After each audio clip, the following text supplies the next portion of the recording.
5번까지 봤고요. 네, 6번부터 볼게요. 다 비슷비슷하죠. 결국 기출문제 푸는 게 특이한 한 문제를 얻으려고 푸는 거니까 한 문제당 한 개라도 건지면 뭐 괜찮은 거죠. 지금까지는 법률론 말고는 딱히 뭐 기타 소득도 좀 여러 번 나왔죠. 그 다음에 6번 보겠습니다. 6번은 본인부터 보시면 여성이죠. 연간 총 급여액이 2,900인데 4147 갖다 넣으면은 금액은 확인할 수 있죠. 됩니다. 여성이고 배우자가 있고 3천만 원 이하니까 소득 금액 3천만 원 이하죠. 부녀자 왼쪽에 따로 써주시면 되겠고, 참고로 배점이 5점이잖아요. 뭐 5점, 6점 이런데 그 보통 메인 매출점표나 일간점표 같은 경우는 딱 느낌이 오잖아요. 3점짜리 문제니까 한 개 틀리면 딱 3점 날라가겠죠. 근데 요거는 그래도 배점이 좀 커서 부분 점수가 있다고는 하거든요. 근데 뭐 얼마나 줄지는 모르니까 다 맞히는 걸로 생각을 하셔야 될 것 같아요. 그러니까 뭐 1점 주고 그럴 수도 있잖아요. 배우자는 뭐 나이 상관없고 동거도 상관없죠. 소득 금액 100만 원 넘었습니다. 안 되고요. 다음은 아버지, 드디어 나왔네요. 미국 거주. 여기에 좀 중요 표시하시면 되겠죠. 드디어 하나를 건졌어요. 미국 거주. 그러니까 지금 그 부모님한테 패턴이 나온 게 3개죠. 동거. 근데 이건 뭐 볼 것도 없잖아요. 동거는. 근데 두 번째가 비동거가 나왔었죠. 부모님한테. 그러니까 그것도 좀 표시하시면 좋을 것 같은데 그게 주거 형편상 별거랑 같다 정도를 메모해 두시면 좋은 거죠. 지금 좀 훑어보니까 그렇잖아요. 그래서 부모님의 비동거는 주거 형편상 별거다. 이 정도 정리하면 완벽하죠. 그러니까 모아서 봐야 되는 이유가 이런 것 때문입니다. 네, 그렇게 되고요. 여기서는 미국은 안 되잖아요. 미국은. 근데 또 딸도 미국에 있네요. 아마 좀 같이 살 확률이 높아 보이죠. 근데 그거랑 별개로 배우자랑 직계 비속은 항상 같이 사는 걸로 보지만 부모님은 해외 안 되죠. 일부러 같이 넣네요. 딸은 상관이 없으니까 되는 거고. 그 다음에 아들 뭐 되겠고요. 오빠는 나이에서 이미 끝났죠. 나이 X 이렇게 치면 될 것 같은데 73에다가 좀 표시를 잘 해두셔야 돼요. 이게 하나 모여서 최종적으로 되냐 안 되냐가 나오기 때문에 그 요소 하나, 원인들, 팩터를 하나씩 다 된다 안 된다를 체크하는 습관이 중요해요. 그러니까 뭐 나이는 X, 동거는 동그라미, 퇴직소득 금액 90만 원 동그라미 이런 식으로 뭐 모양으로 하셔도 되고 색깔로 하셔도 좋겠죠. 좀 바로바로 눈에 띄게끔요. 그러니까 이게 그 시험장 가서도 바로바로 나와야 되잖아요. 근데 그러려면 연습이 많이 돼 있어야 되거든요. 당연하게도. 네, 그 다음은 7번입니다. 7번. 네, 본인부터 보시면 여성이고요. 배우자도 있고 연간 총 급여액도 4147 아래죠. 여성이면 거의 뭐 나온다고 보시면 돼요. 그리고 배우자를 보니까 사업소득 금액이 그러니까 여기서 헷갈려 버리는 거지. 보면은 100만 원 이하랬는데 근데 배우자는 상관없죠. 그러니까 부녀자 공제 때는요. 부녀자 공제에서 배우자가 있는지 따질 때는 여부만 따진다 그랬죠. 있냐 없냐만. 네, 그리고 이제 따로 배우자 공제를 받을 수 있냐 하면 사업소득 금액은 안 된다 이렇게 봐야죠. 그러니까 배우자 덕분에 부녀자 공제는 받아요. 하지만 배우자 공제는 안 되지. 이렇게 이원화해서 보셔야 됩니다. 그것 때문에 미리 말씀을 드렸던 거예요. 배우자는 동거 상관이 없죠. 그다음에 아버지 어머니는 세트로 영국에서 바로 탈락이죠. 그 뒤는 뭐 볼 것도 없는데 네, 영국에서 탈락. 그러니까 딱 보니까 부모님은 외국만 안 되는구나 정도로 패턴을 잡으시면 되고요. 그 다음에 뭐 딸, 유학 중 상관없죠?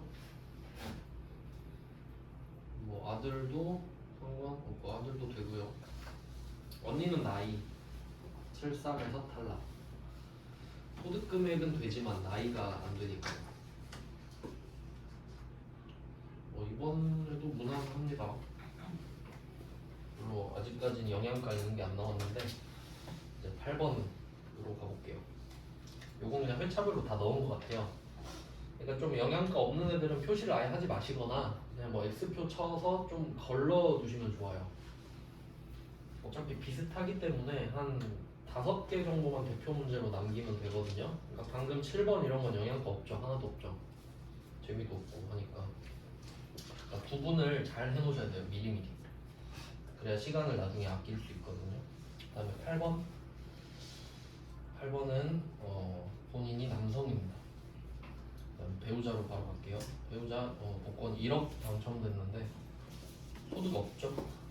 배우자 공제 받습니다. 오늘의 주인공이 나옵니다. 박순례 어머니예요. 비고에다가 표시할게요. 총 급여 300만원, 양도소득 금액 20만원 이렇게 쭉 표시하겠습니다. 아주 중요한 문제입니다. 평소에는 쉽게 나오는데 이런 짱돌이 하나씩 날라오니까 재수 없으면 이런 거 맞는 거죠.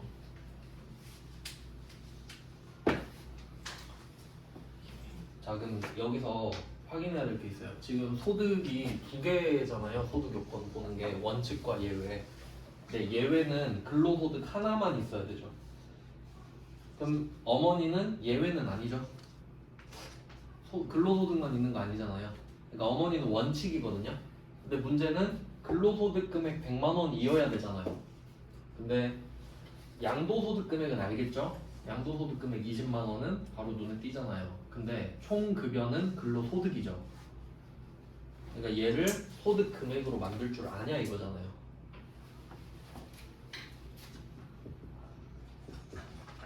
그래서 제가 표를 하나는 외워야 된다고 말씀을 드렸던 거예요. 총급여액 500 이것만 외우면 돼요. 총급여액 500 이게 첫 번째 구간이라고 말씀드렸죠.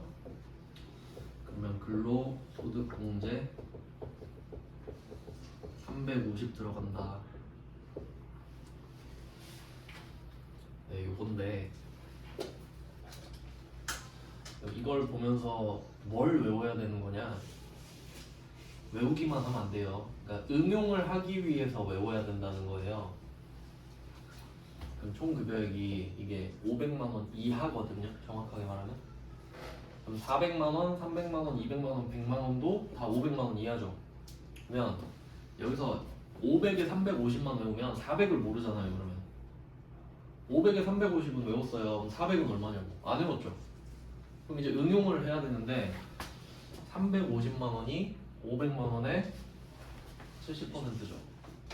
그러니까 퍼센테이지를 외워야 된다는 거죠. 외워야 되는 건 70%인 거지 500에 350만 외워서는 안 돼요.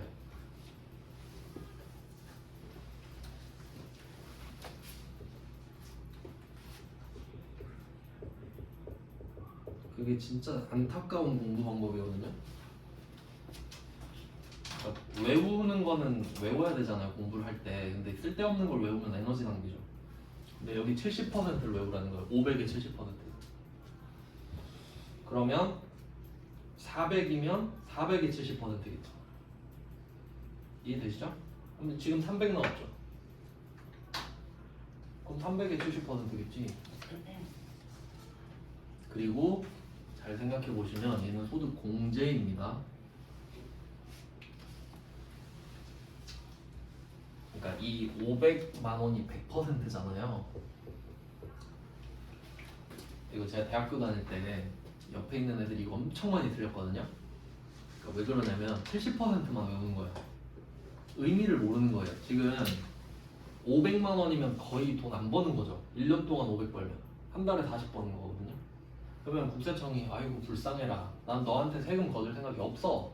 이 정도 취지를 알고 계셔야 돼요. 그러면 네가 500을 벌었지만 없애주긴 좀 그렇고 350을 없다고 쳐줄게. 그럼 너 150에 대해서 세금 내면 되잖아. 그럼 거의 안 내거든? 여기에 6.6%를 걷겠다는 소리야. 150에서.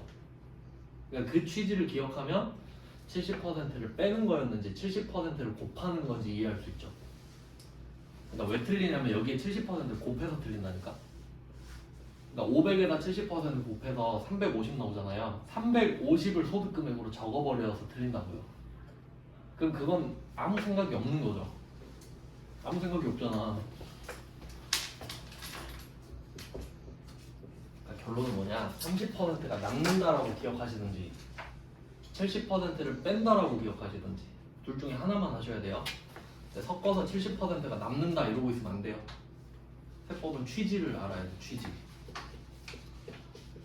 근데 이게 500 넘어가면 구간이 달라져 버리거든요. 세율이.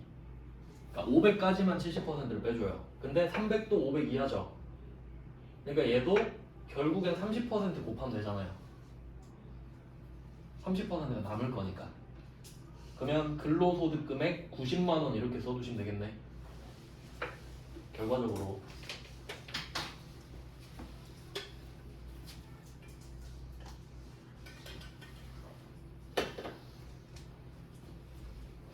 저는 이런 게 제일 중요하다고 봐요. 부모님 외국 이런 건 누구나 외울 수 있어요. 초등학생도 외울 수 있죠. 왜냐면 이렇게 돼서 그래요. 그러면 총 급여액 500만 원 이러면 사람들이 바로 답 나오겠죠. 총 급여액 500이면 근로소득 금액 150을 아예 외웠으니까. 근데 400 주면 얼어버리는 거예요. 400은 안 배웠는데 이러고 있는 거예요. 참 안타깝잖아요. 그런 거 보면은. 공부를 왜 하는지 생각하셔야 된다. 써먹으려고. 그러면 보니까 어머니는 근로소득 금액이 90이고 양도소득 금액이 20이네요. 소득 금액은 8개를 합친 거랬죠. 그럼 엄마는 110만 원이니까 안 되죠. 그러니까 중요한 거예요. 그러면 이거 응용해서 어떻게 내겠습니까? 나 같으면 총급여 250만 원 내겠다. 그럴 수도 있죠. 그럼 250만 원 이어도 30%가 남잖아요. 맞죠? 그럼 되죠. 250이면. 여기선 된다 안 된다 자체가 중요한 게 아니라 그 몇 퍼센트가 남는지. 그러니까 좀 그렇게 메모를 잘 해두셨으면 좋겠어요. 퍼센트를 써먹자.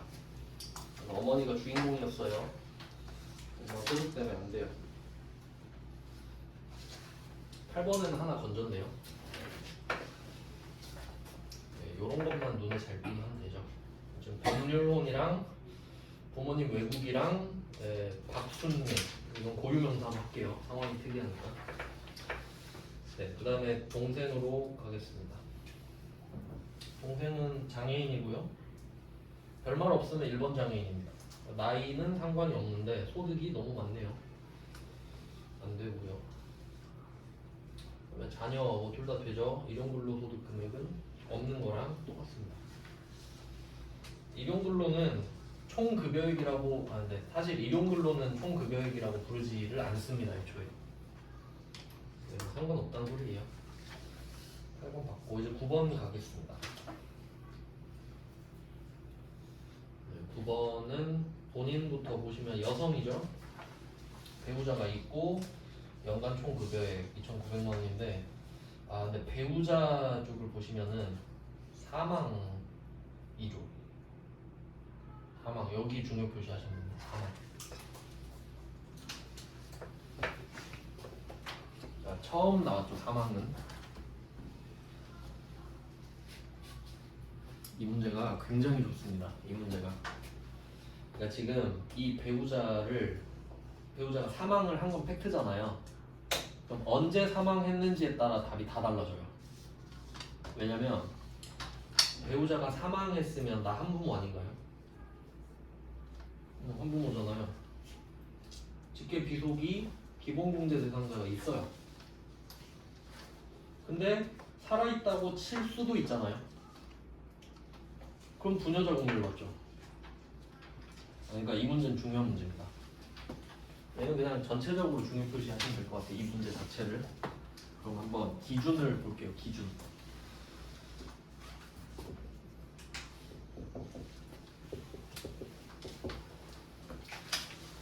지금 우리 부양 가족의 나이를 체크하는 건데 한번 말씀드렸었죠? 생일이 1년 중에 반드시 있으니까 생일 전과 후가 있다 그랬죠.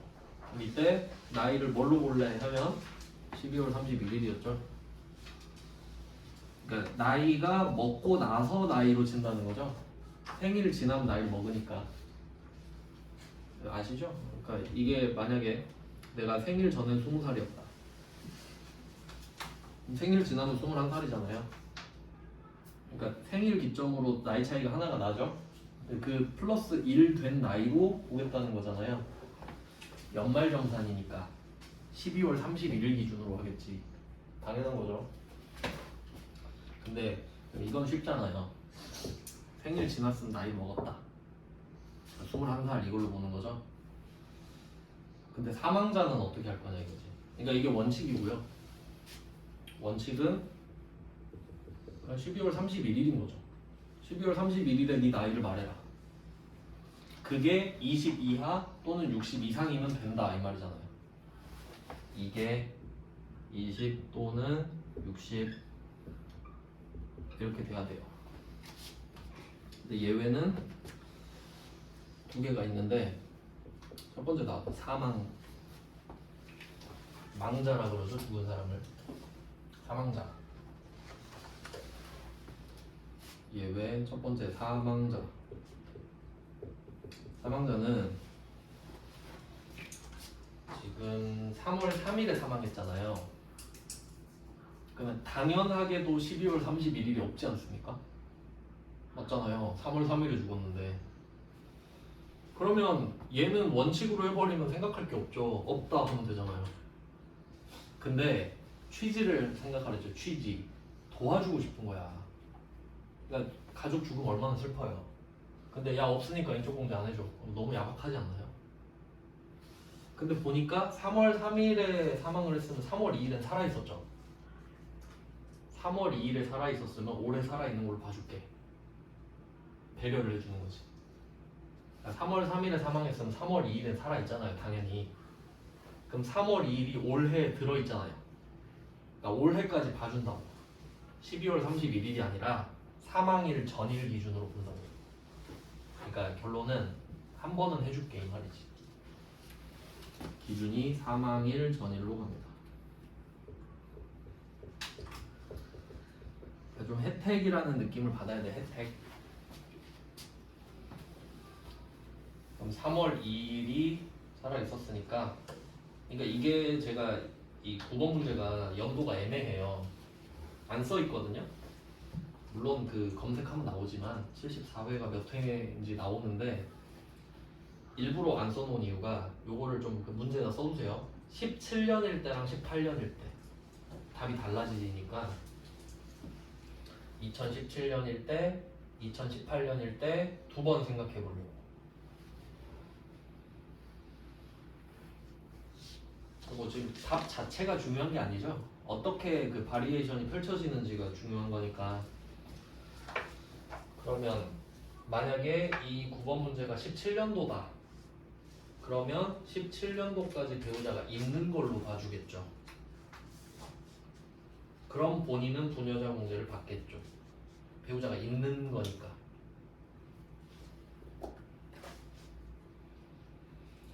그래서 17년일 때는 본인이 부녀자 공제를 받는 겁니다. 그 다음에 18년이면요? 18년이면 좀 당연한 말인데 배우자 죽은 얘기를 하면 안 됩니다. 작년 이야기잖아요. 그러면 만약에 18년도에 굳이 꺼냈다 그러면 없는 사람이죠 올해는. 그럼 한부모 공제. 본인이에요. 그러니까 배우자가 있냐 없냐 이렇게 나누어지니까요.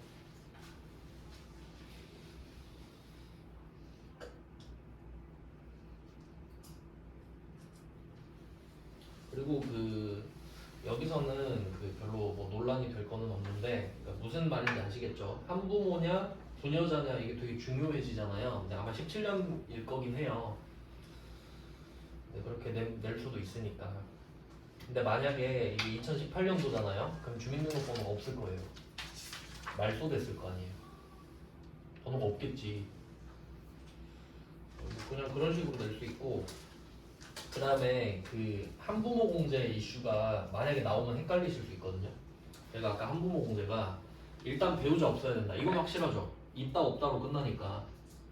근데 기본 공제 대상 직계비속이 있어야 된다 그랬잖아요. 2명 있죠. 지금. 근데 둘 다 기본 공제 대상이죠. 그러면 이런 거 생각해 볼 수 있지 않나? 한 명은 되고 한 명은 안 되면? 그렇게 낼 수도 있잖아요. 뭐 절대 안 되는 건 아니죠. 그렇게 낸 적은 없는데 세법의 취지를 그래서 알아야 되는 거예요. 그래야 찍어도 맞아요. 제 생각에는 한 명이라도 있으면 됩니다. 여러분도 생각해 보시면 이해할 거라 믿어요. 이해되십니까? 아니, 한 명이라도 있으면 걔 때문에 내가 키우는 걸 힘들 거 아니야. 이해되죠? 그래서 한 명 이상이라고 생각하시면 될 것 같아요. 그러니까 한 명은 기본공제 대상자가 아니어도 만약에 한부모 공제 나오면요. 왜냐면 이게 낼 게 이제 한부모 공제밖에 없어요. 너무 맨날 똑같은 거 내니까. 그래서 혹시 그렇다면 좋을 것 같습니다. 네, 그 다음에 뭐 4만원 그렇게 보시고, 예외가 한 개 더 있는데 이따가 나오네요. 이따 나올 때 설명드리겠습니다. 4만원 말고는 없죠. 그래서 9번 문제는 4만이 포인트인 거예요. 되냐 안 되냐. 근데 어차피 이런 이슈가 또 있죠. 그러니까 지금 17년이라고 쳤을 때 배우자가 살아있는 걸로 치는 거잖아요. 그럼 배우자가 지금 2달 동안 일용근로소득 600을 번 거겠죠. 1월, 2월 이래가지고. 근데 만약에 이게 총 급여액이면 안 되는 거죠, 결국. 뭐 그것까지 생각할 줄 아셔야 된다는 거죠. 그러니까 경우의 수를 내가 만들어야 돼요. 그러니까 왜냐면 문제 수준이 너무 낮잖아요, 솔직히 말하면. 그러니까 좀 득달같이 달려들어야 돼요. 예를 들어 법률원이 나왔다. 그럼 사실원은 어떡하지? 이렇게 보고, 아빠가 외국이래. 그럼 국내면 어떡하지? 뭐 이런 거 생각하고, 아까 뭐 박순애 엄마가 총급여 300인데 400이면 어떨까? 250이면 어떨까? 220이면 어떨까? 그냥 막 바꿔보는 거죠. 그러니까 문제 해결 방법을 물어보는 겁니다. 답을 물어보는 게 아니라. 네, 그리고 9번은 뭐 이제 할 말이 없네요. 다 똑같으니까. 10번 가죠. 10번은 황진이 요런 거 조심해야 돼요. 10번 문제는 본인을 문제 첫 줄에 뺐죠. 뭐 문제마다 다 다르니까 그래서 많이 보는 게 중요해요. 그러면 사원 여성이죠. 총 급여 2,800. 4147 이하죠. 4147. 배우자도 있거든요. 되겠네요. 배우자부터 보겠습니다. 배우자는 나이 상관없고 일용근로소득자네요. 근데 이게 좀 표현이 좀 아쉬운데, 그러니까 총급여액이라는 표현 있잖아요. 그건 근로소득만 그렇게 표현하는 게 맞거든요. 왜냐면 일용근로는 그 아예 분리과세 대상이니까 들어올 수가 없잖아요. 조금 아쉬운데 무슨 말인지 아시죠? 일용근로 옆에 있으니까. 그리고 옆에 보시면은 모두 분리과세 하였음이 말이죠. 이거를 한 줄로 그냥 찍어두세요. 한 줄로. 그러니까 막 색칠하지 말고, 필요 없는 말이니까. 당연한 말이죠. 이 말이 없다고 우리가 모르는 거 아니잖아요. 그런 거는 좀 구분을 잘 해두시고. 배우자 공제를 받겠죠. 소득 없으니까. 분리과세를 안 하면 지금 어쩔 거예요. 당연히 되는 건데. 그 다음에 두 번째, 4인당 엄마인데 부동산 임대 소득 금액이죠. 자, 부동산 임대라는 행위를 생각해 보세요. 사업입니다. 이게 근로는 아니잖아요. 그래서 부동산 임대 나오면 사업 소득인 거예요. 우리가 바라는 그런 형태죠. 근데 지금 금리가 너무 높아서 내 건물 아니면 잘 안 남죠. 근데 장애인이시네. 근데 뭐 알고리즘을 생각해 보면 엄마는 나이가 이미 됩니다. 그리고 부동산 임대소득 보고 틀렸다, 안 된다 이렇게 생각했는데 장애인이래. 그럼 의미 없죠 사실. 그냥 안 되는 걸로 보시면 됩니다. 그 다음에 자녀 홍수나 이때가 16년이라 나이가 될 겁니다. 지금은 20살 넘었는데 16년은 되는 거죠. 그럼 홍순아는 지금 학업을 위하여 주소를 타지로 이전했다. 어디 대학교 때문에 갔나 보죠. 자, 근데 이게 자녀일 때랑 아닐 때로 구분하셔야 되죠. 자녀는 학업을 위해 갔든 아니든 상관이 없죠. 자녀는 무조건 같이 사는 걸로 보니까. 근데 자녀가 아니면요. 동생이면. 동생이 갔을 수도 있잖아요. 학교 때문에. 그래도 되죠. 어쩔 수 없으니까. 그러니까 결론은 학업을 위하여 주소를 타지로 이전하는 거는 자녀는 당연히 되는 거고 동생도 됩니다. 배우자도 될 거예요. 배우자가 어쩔 수 없는지 모르겠는데 대학교도 못 가면서 인적공제를 바라는 건 좀 에바잖아요. 그런 취지가 아닐까.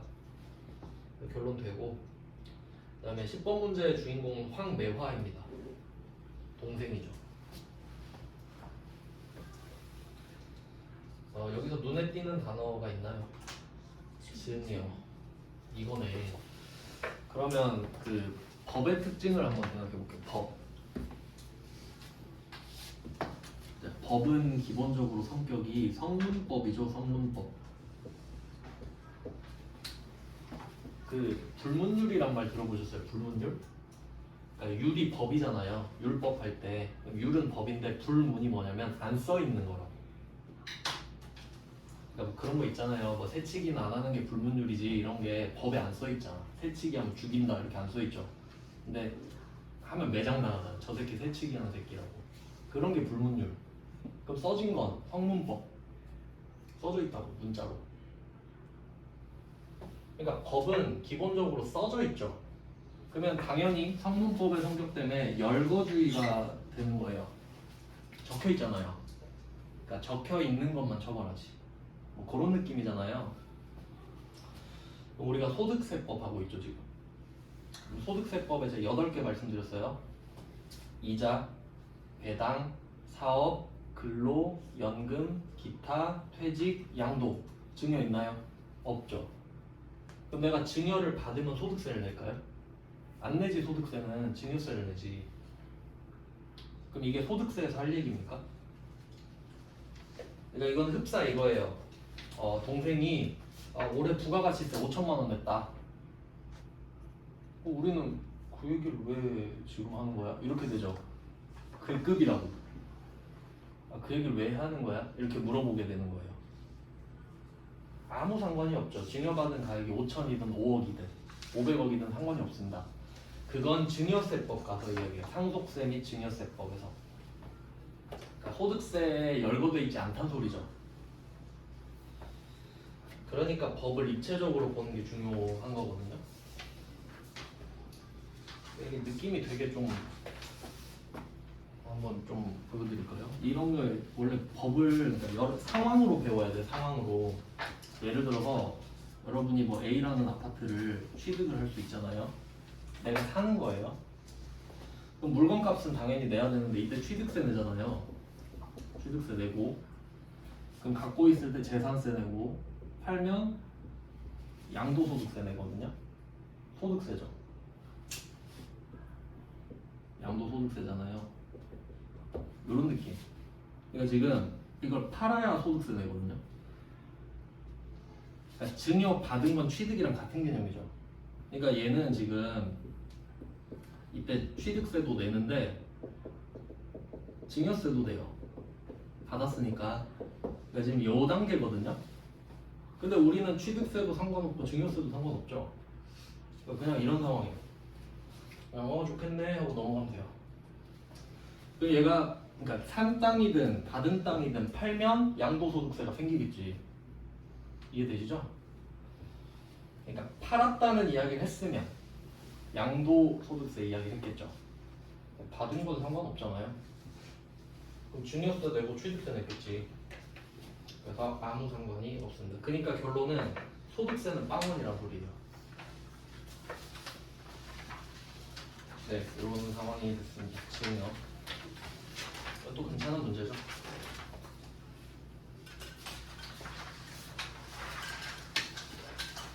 마지막 페이지네요. 11번. 이 문제 때문입니다. 이 문제 때문에 4147을 계속 말하고 있는 거예요. 4500 나왔죠. 그럼 바로 알 수 있죠. 우리는 4147을 외웠으니까요. 그러니까 지금 여성인데 부녀자 공제가 안 되는 문제 처음 나왔죠.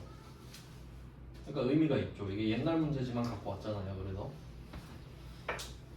4147을 써먹었습니다. 그럼 부녀자 공제가 없으니까 그냥 가던 길 가면 되고요.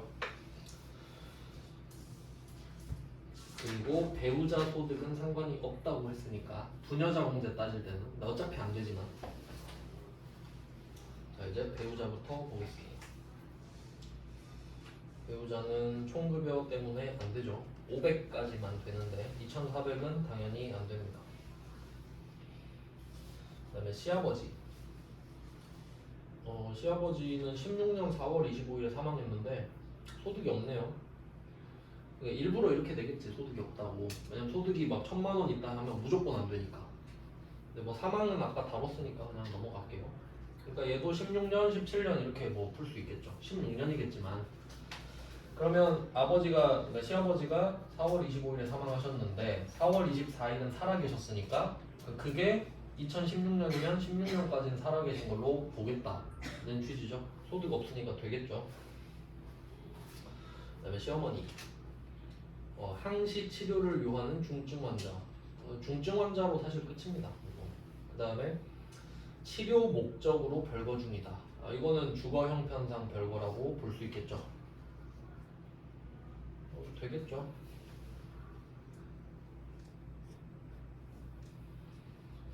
그 다음에 조상아. 좀 특이한 게 나왔습니다. 모델 전속 계약금. 전속 계약이라는 거 들어보셨죠? 그 연예인 할 때 하잖아요. 이게 회계로 치면요, 전속 계약금이 무형자산이에요. 그러니까 그 월급 주는 거랑 다릅니다. 그러니까 우리가 근로계약을 체결하면 직원을 하루에 8시간을 쓰겠다는 계약이잖아요. 그러니까 비용 처리가 되거든요. 근데 전속 계약은 5년 전속 계약하면은 이 사람은 내 겁니다. 5년 동안. 좀 무서운 거예요, 사실. 그러니까 막 성형하라 그러면 해야 되고 뭐 그런 급인데. 그래서 뭐 모델 전속 계약금은 사실 이게 기타 소득으로 나오는데 사업 소득으로 보는 게 맞긴 하거든요. 근데 그냥 사실 그 전속 계약금이라는 게 중요한 게 아니니까 우리는 이거를 기타 소득 5천만 원으로 볼게요. 기타 소득 5천만 원으로. 그럼 이걸 갖고 어떤 생각을 해야 되는지 볼게요. 그러니까 우리가 기타 소득의 구조를 알아야 될까 생각해 보면 소득이 5천만 원이에요. 그럼 우리가 알고 있는 거는 기타 소득 금액 300만 원 이하면 분리과세가 가능하다. 이거 하나 알고 있죠? 그러니까 이 문제를 어떻게 봐야 되는지예요.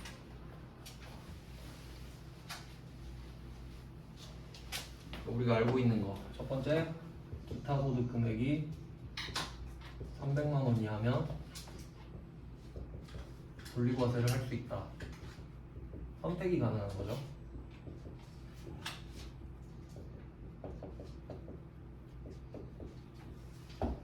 자, 이걸 일단 떠올려야 됩니다. 그러면 이걸 봤을 때 선택이 가능한 거잖아요. 무조건이 아니라. 그럼 이때 선택을 했다 안 했다 이야기를 해줘야 되죠. 근데 이야기 안 했죠. 그러면 답이 정해져 있다는 거지. 그러니까 고민할 필요가 없다. 그러니까 300 이하가 안 된다는 소리겠지. 맞나요?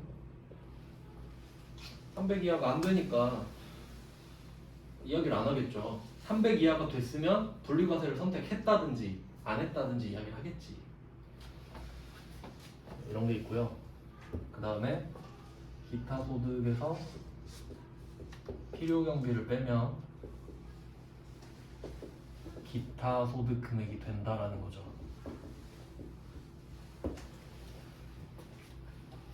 얘는 공제가 아니라 필요 경비. 내가 쓴 만큼 빼줘요. 그래서 로또 복권 당첨되잖아요.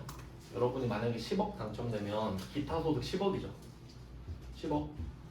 그럼 필요 경비 얼마인지 아세요? 1,000원. 1,000원으로 당첨됐으니까. 내가 여태까지 쓴 돈을 보상해 주진 않겠지. 딱 한 게임에 1,000원이죠. 그러니까 당첨된 게임이 1,000원이잖아요. 그러니까 1,000원 빼고 시작한다고요. 그게 필요 경비예요. 이해되시죠? 근데 여기서 잘 생각해 봅시다. 기타 소득이 5천만 원이죠. 혹시 필요 경비가 4,700만 원일까요? 아니겠지. 그건 그렇죠? 대충 60% 때려도 절대 안 나오죠. 그러니까 얘는 안 된다는 뜻이잖아요. 그냥 5천만 원을 준 거 자체가 야 이거 딱 봐도 안 되지 이거거든요. 그러니까 지금 고민을 하라고 준 게 아니에요. 그러니까 예를 들어 500만 원을 줬으면 분리과세를 했는지 안 했는지 이야기를 하겠죠. 애매하니까. 근데 5천은 택도 없잖아요. 그러니까 이건 고민하라고 낸 문제가 아니에요. 그러니까 그 취지를 이해하셔야 된다고. 아 그냥 이거 안 되는구나 하고 넘어가면 되는 문제예요. 뭐 그런 겁니다. 그래서 요것도 그래도 표시는 할게요. 모델 전속 계획금. 장난친 거죠, 장난친 거. 얘는 기타 소득에 5천만 원까지 중요한 거 아시죠? 금액도 의미가 있으니까. 여기서도 뭐 나름 하나 건졌네요.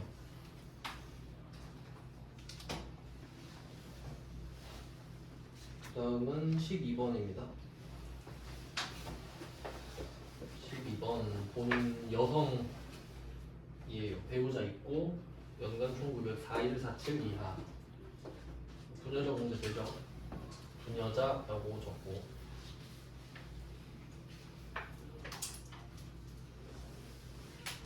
그 다음에 최영 배우자입니다. 나이 상관없고 나이가 원래 이렇게 뜹니다. 프로그램에. 그러니까 우리가 구할 필요는 없어요. 연간 총급여액 350 되죠? 500도 되는데 350은 당연히 되겠죠. 여기서 30% 남기면 되는데 500 이하는 뺄 필요도 없죠. 500이 되니까 350도 되겠죠.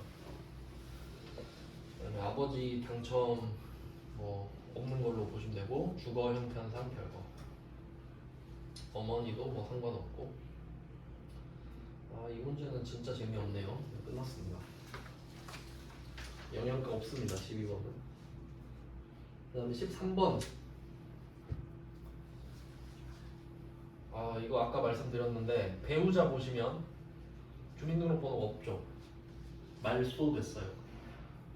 왜냐하면 이렇게 돼야 맞는데 표 오른쪽 위에 보면 14년 연말정산시 라고 써있죠.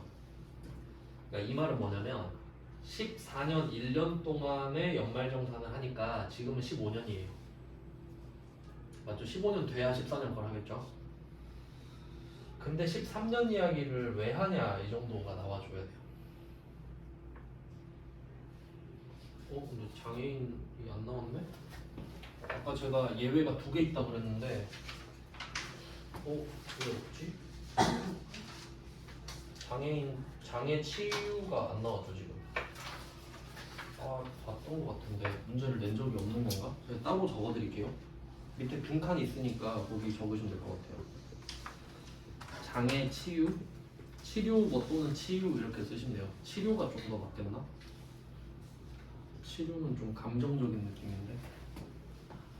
장애 치료. 이것도 한번 생각을 해볼게요. 실제로 장애가 치료되는 경우는 거의 없는데 우리는 소득세법 장애인의 범주를 알잖아요. 그러니까 뭐 예를 들어 내가 백혈병에 걸렸는데 백혈병은 치료될 수 있죠.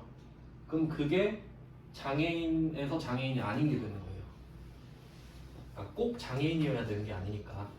중증 환자도 장애인으로 봤잖아요. 그러니까 얘도 장애 치료하면은 장애 치료 전일로 가요.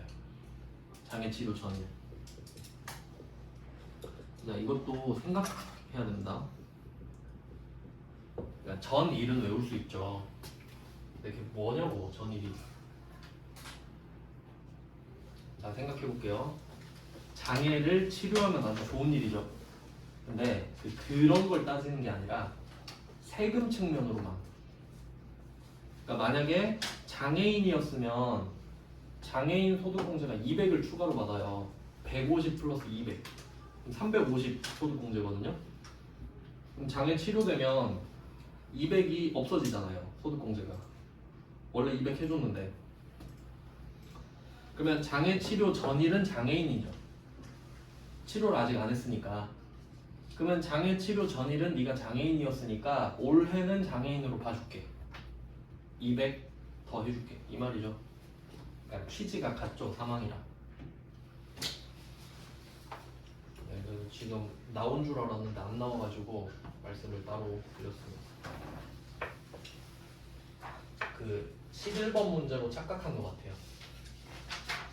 중증 환자를 치료했다 이렇게 잘못 본 것 같습니다. 그래서 뭐 그런 문제 나와도 푸실 수 있게. 자, 그럼 한번 볼게요.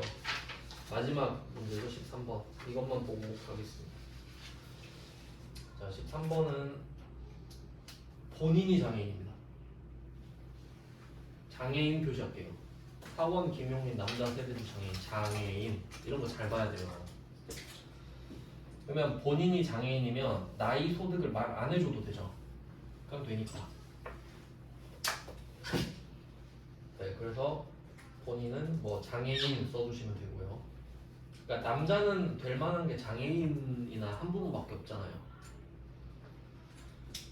그 다음에 배우자는 아까 봤죠? 말소됐기 때문에 그러니까 13년까지는 뭐 대상자였을 수도 있죠. 근데 14년 거부터 이제 얄짤 없죠. 그래서 배우자가 없네요.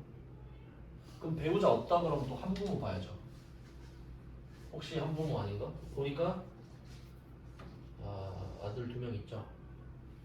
그리고 아까 말씀드렸는데 한 명만 있어도 될 거거든요. 근데 둘 다. 그러니까 이게 62회면 완전 옛날 꽃날이에요. 한 14년 이 정도 될 것 같은데 15년 14년. 그러면 애들이 다 나이가 되는 거거든요. 지금 다 컸지만. 그래서 뭐 나이 되고 소득 되고 이렇게 보시면 되는데 또 입양이 특이하죠. 그래서 일단은 본인은 장애인 플러스 한부모예요. 한부모도 지금 해당이 되니까 배우자가 없으니까요. 장애인 플러스 한부모 아마 일부러 2개를 준 것 같습니다. 한 개를 놓치게 하려고. 그러니까 장애인을 연막으로 뿌려놓고 한부모로 딱 때려버리는 거죠.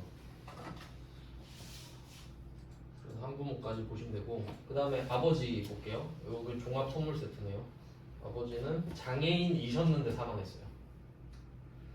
근데 10월 30일까지는 살아 계셨으니까 14년까지는 살아 계시는 걸로 보죠. 근데 장애인으로서 살아 계셨던 거죠. 그래서 장애인 공제까지 됩니다. 올해까지는. 내년부터는 아예 안 계시고요. 아버지는 기본 플러스 장애까지 다 되고 어머니는 살아 계신데 소득 금액 때문에 안 되죠. 근데 뭐 내년에 양도소득 금액이 없다면 또 내 공제 대상이 되겠죠. 그 다음에 김시은 있는데 대학생 이건 상관없죠. 직업 뭐 상관없고 급여 총액이 400만 원인데 비과세 100만 원 포함이라고 되어 있습니다. 이게 회계상으로 치면은 400을 줬다 이게 비용으로 끝이거든요. 근데 여긴 소득세잖아요. 그러니까 회계에서는 돈을 쓴 거 번 거를 이야기하니까 400을 줬어요. 이게 끝인데 소득세는 얼마의 세금을 거둘 거냐에 대한 문제잖아요. 그러면 비과세가 100이 포함되어 있다 그러죠. 그럼 이 말은 국세청 입장에서 네가 100만 원 번 거 알지만 세금은 안 뗄게 이거거든요. 그 의미가 없는 거죠. 100만 원 없는 거랑 똑같죠. 그러면 결과적으로 여기서 하고 싶은 말은 급여 총액 300만 원이란 소리예요. 그러니까 급여 총액 400만 원 괄호 열고 비과세 100만 원 포함 요거를 표시한 다음에 밑에 칸 있죠? 거기다가 급여 총액 300만 원 이렇게 써두시면 되죠.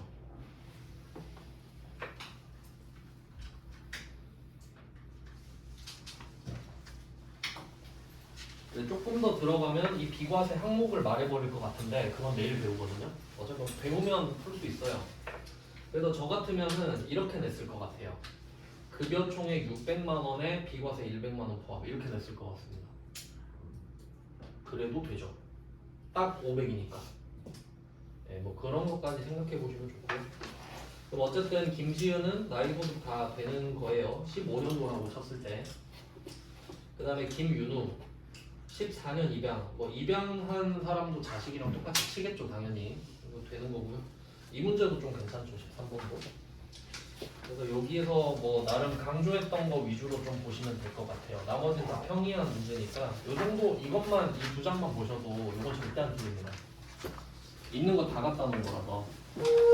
내일은 기과세 배우고 나서 급여자료 입력하겠습니다. 고생하셨습니다.